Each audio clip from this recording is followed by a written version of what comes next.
말씀이 있는 교회, 그 말씀 전하는 교회, 말씀대로 살아가는 교회, 말씀의 빛 교회.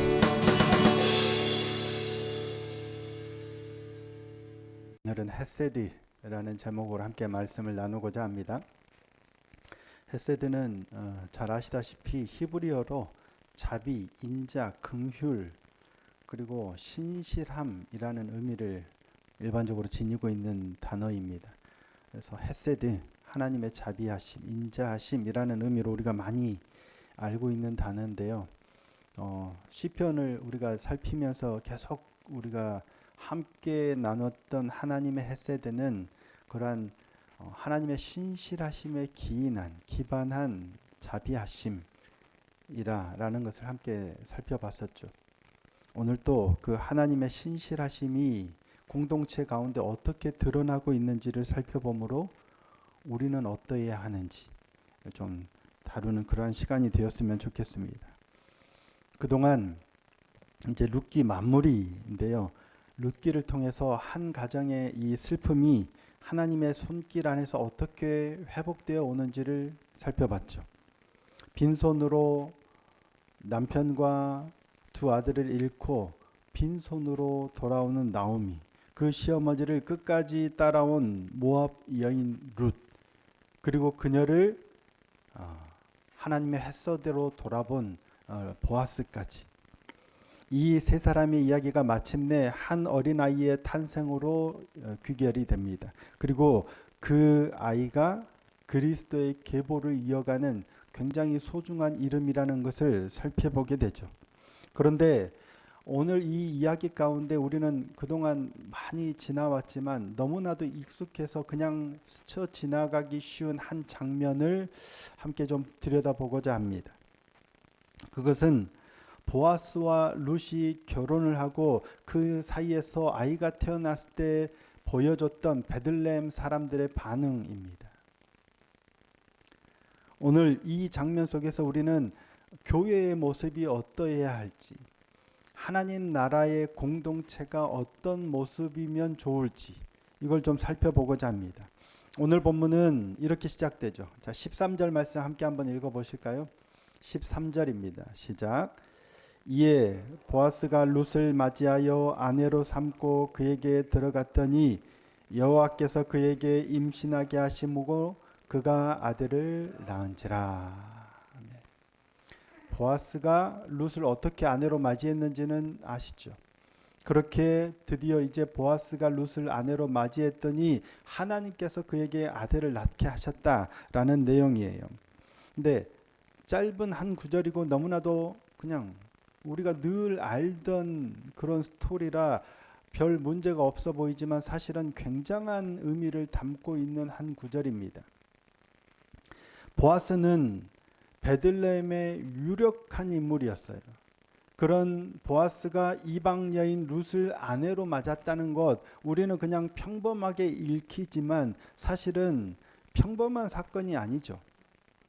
베들레헴의 유력한 인사였던 보아스는 나이도 많고 유대인이고 재력도 풍부해요. 그런데 의문이죠. 그가 왜 아직도 결혼을 하지 않고 있었을까? 왜 모압 여인 룻을, 과부였던 룻을 아내로 맞이했을까 하는 거죠. 보아스에게 가족이 없었을까요? 있었을 가능성이 높아 보입니다.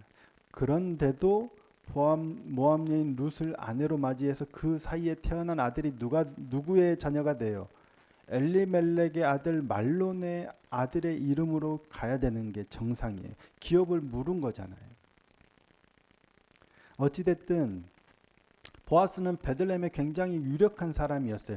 그런 사람이 이방 여인 모압 여인 룻을 아내로 얻은 거예요. 젊은 이방 여인, 그것도 한번 결혼했다가 남편을 잃고 시어머니를 따라 먼 이국 땅으로 온 외국 여인을 아내로 얻은 거예요. 근데 이 사건이 그냥 지나갈 수 있는 사건이 아니죠. 베들레헴은 그렇게 큰 동네가 아닙니다. 작은 동네에서 이런 사건이 일어났다면 금방 알려지겠죠. 나오미가 들어온 것도 금방 알려지죠. 룻이 어떻게 했는지도 금방 알려져요. 쉽게 넘어갈 이야기가 아니에요. 그러면 사람들이 뭐라고 저 양반이 나이 들더니 어떻게 저런 이런 얘기가 쉽게 나올 수 있는 이야기란 얘기예요. 젊은 이방 여자가 도대체 어떻게 뭔 짓을 했길래 보아스라는 유력한 사람을 저렇게 이런 얘기가 쉽게 나올 수 있는 거예요. 그죠? 유대인 중에 우리 마을에 처녀가 없어서 이방 여인을 아내로 맞이한단 말이야. 이런 비방이나 이런 중상모략이 난무할 수 있는 상황이에요. 민수기 12장을 떠올려 보시면 쉽게 기억합니다. 모세가 구스 여인을 아내로 맞이했더니 누가 비방해요? 네, 미리암과 아론, 가장 가까운 자기 누나와 형이 비방하는 거예요. 가장 가까운 가족이 먼저 입을 여는 거예요. 그래서 하나님께서는 미리암을 나병으로 치시죠. 이게 인간의 기본적인 속성이에요. 하물며 보아스가 이방 여인 룻을 아내로 취했는데 룻기 4장 내내 그런 어떤 비방이나 이런 게 없어요. 어떻게 수군수군했다 이런 얘기가 없는 거예요. 룻도 마찬가지입니다. 비방하지 않아요. 저 여자 뭐 어쩌고 저쩌고 그런 비방 내용이 아예 없어요. 시기하는 사람도 없고 보아스를 좋게 봤던 사람이 없었겠어요? 보아스가 얼마나 신실한 사람인데 얼마나 자비로운 사람인데 얼마나 가진 게 많은데 그런데 보아스와 이렇게 보아스에게 딸을 주고 싶었다거나 남편 삼고 싶었던 사람이 왜 없었겠어요?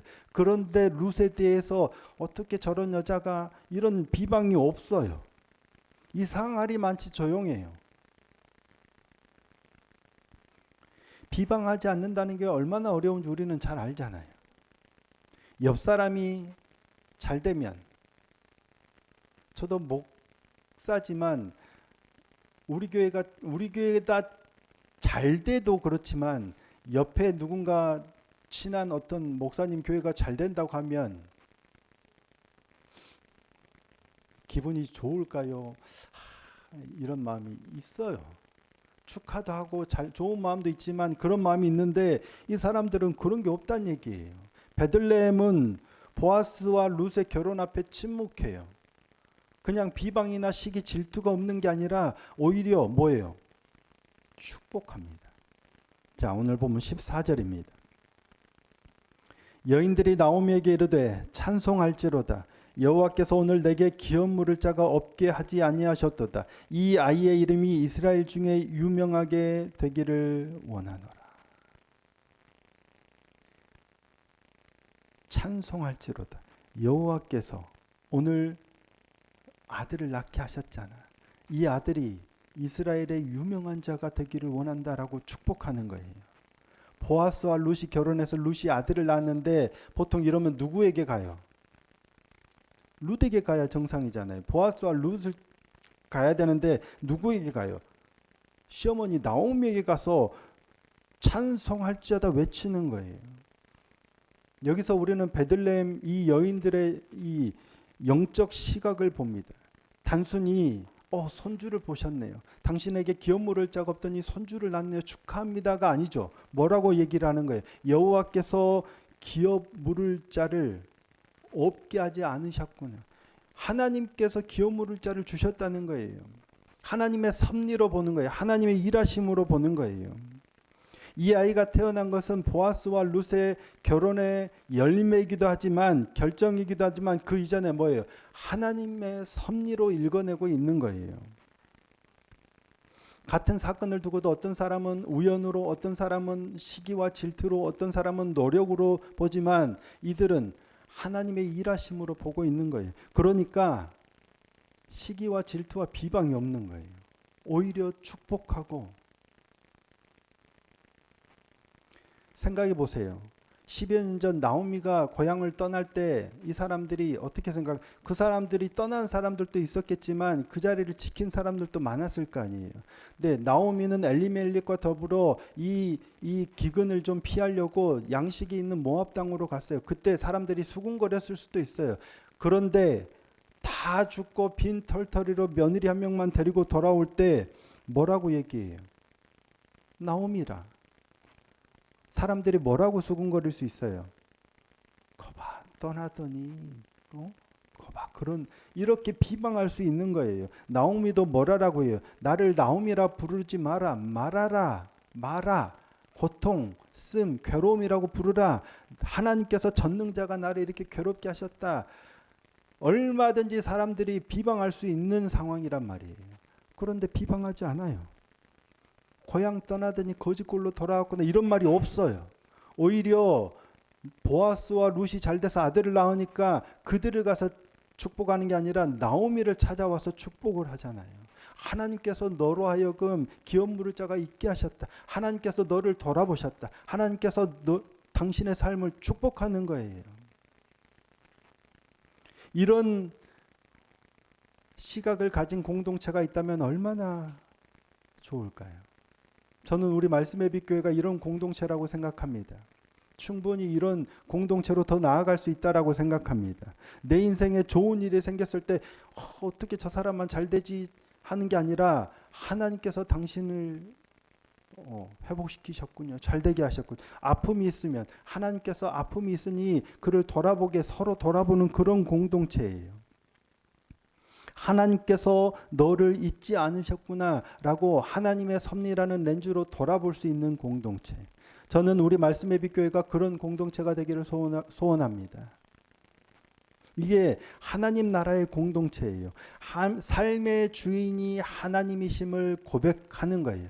그러니 비방하거나 시기하거나 뭐라 하지 않고 오히려 하나님께서 이렇게 하셨구나라고 축복할 수 있는 거예요. 이스라엘에서 그 아이의 이름이 유명해지기를 원한다라고 정말 진심으로 축복하는 거예요. 15절의 고백은 더 놀랍습니다. 자, 15절 함께 한번 보실까요? 함께 읽겠습니다. 시작. 이는 내 생명의 회복자이며 내 노년의 봉양자라. 곧 너를 사랑하며 7 아들보다 귀한 내 며느리가 낳은 자로다. 나오미에게 와서 이런 말을 하는 거예요. 7 아들보다 귀한 내 며느리. 모압 여인 룻을 나오미에게 이렇게 칭찬하는 거예요. 7 아들보다 귀한 내 며느리. 고대 근동에서 7 아들이라는 것은 완전한 축복을 의미해요. 완전한 복이에요. 아들이 7명이면 7이 완전 수잖아요. 그만큼 엄청난 축복의 상징이에요. 그런데 그 축복보다 더 귀한 네 며느리, 모압 여인 룻을 향해서 7 아들보다 더 귀한 너의 며느리라고 얘기하고 있는 거예요. 단순한 칭찬이 아니라 당시의 통념을 넘어서는 언급입니다. 평가입니다. 룻은 누차례 얘기하지만 모압 여인이에요. 신명기 23장을 보면 23장 3절에 의하면 모압 사람은 10대까지도 여호와의 총회에 들어올 수 없어요.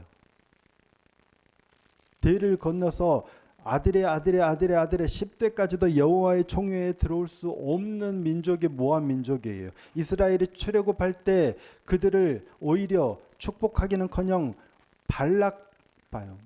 어떻게든 무너뜨리려고 했던 그 일 때문에 사회적으로도 종교적으로도 가장 낮은 자리, 외면받던 자리에 있던 사람이 모압 사람들이에요. 그런데도 베들레헴 여인은 룻을 향해서 뭐라고 평가해요? 7 아들보다 귀한 며느리라고 평가하는 거예요. 이유가 뭐예요?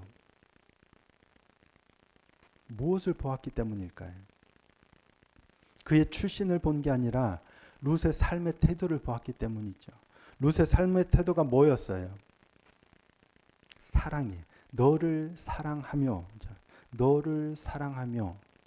룻이 나오미를 사랑하는 그 사랑이 뭐였어요? 시어머니를 떠나지 않는 룻이 보였던 그 사랑은 선대죠. 그게 바로 헤세드예요. 라고 말씀을 드렸었죠. 룻이 시어머니 나오미를 향한 그 마음이 헤세드예요. 선대하는 거예요. 그냥 불쌍해서 시어머니가 불쌍해서 자비를 베풀고 아니에요. 하나님의 신실하심, 언약을 신실하심, 맺어진 그 관계의 신실함을 닮은 선대. 그 선대가 룻에게 있었기 때문에 그 선대가 누구에게 보여요? 보아스에게도 있어요. 그 선대가 나오미에게도 있어요. 그걸 보고 여인들은 7 아들보다 더 귀한 며느리라고 평가를 하는 거예요. 그게 바로 헤세드입니다. 그들은 출신을 본 게 아니라 그 마음을 보았고 국적을 본 것이 아니라 룻의 행실을 보았어요. 과거를 본 게 아니라 그의 삶의 태도, 시어머니를 향한 사랑을 보았습니다. 이게 하나님 나라의 백성으로 살아가는 우리가 가져야 할 시각입니다. 세상 사람들은 뭘 봐요? 재력과 학력과 출신과 직업과 외모와 배경과 이런 걸 보지만 우리는 뭘 봐야 돼요?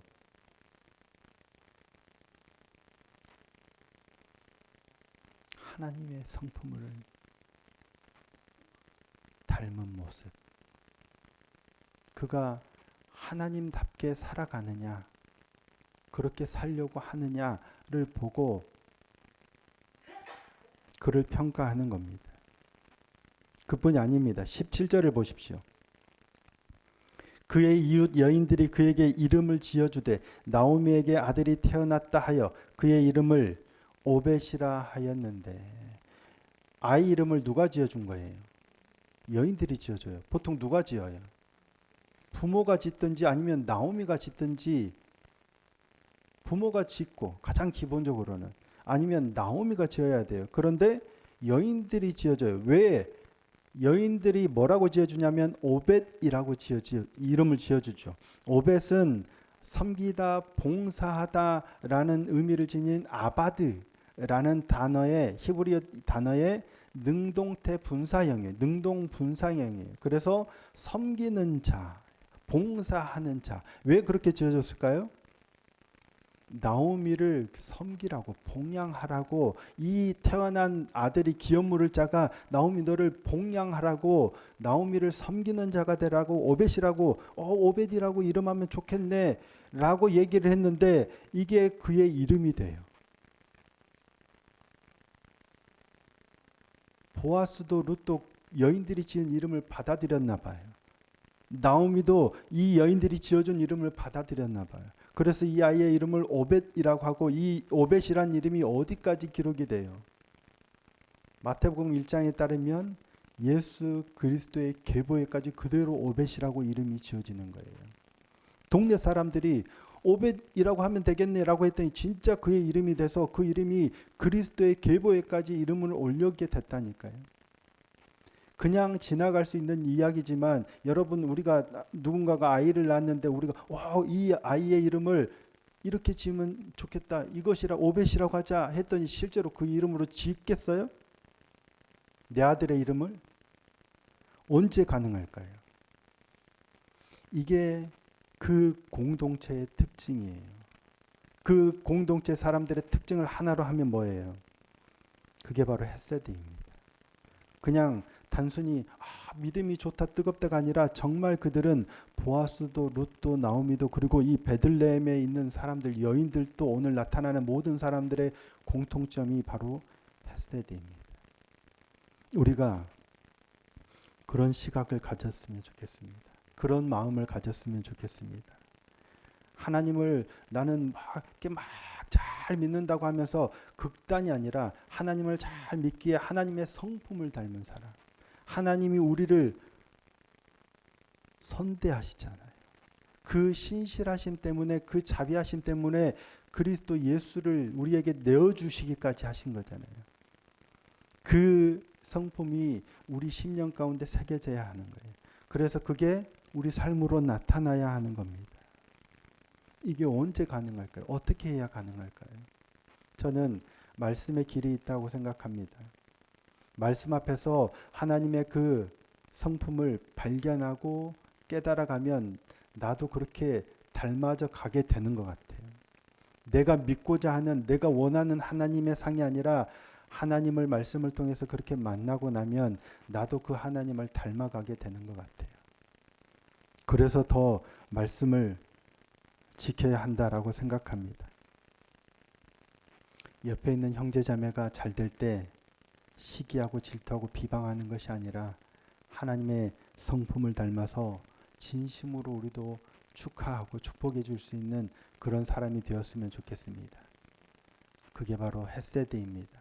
그냥 좋은 사람이어서가 아니라 하나님을 알기에, 하나님 우리에게 행하신 것을 알았기에 하나님을 닮아감으로 하나님의 그 사랑을 흘려보낼 수 있는 그런 그리스도인이 되었으면 좋겠습니다. 그렇게 베들레헴 사람들이 오늘 보여준 그 모습처럼 우리도 하나님을 닮아서 서로 사랑으로 보고 품고 함께 할 수 있는 아름다운 믿음의 공동체가 되어져 가기를 예수님의 이름으로 축복합니다.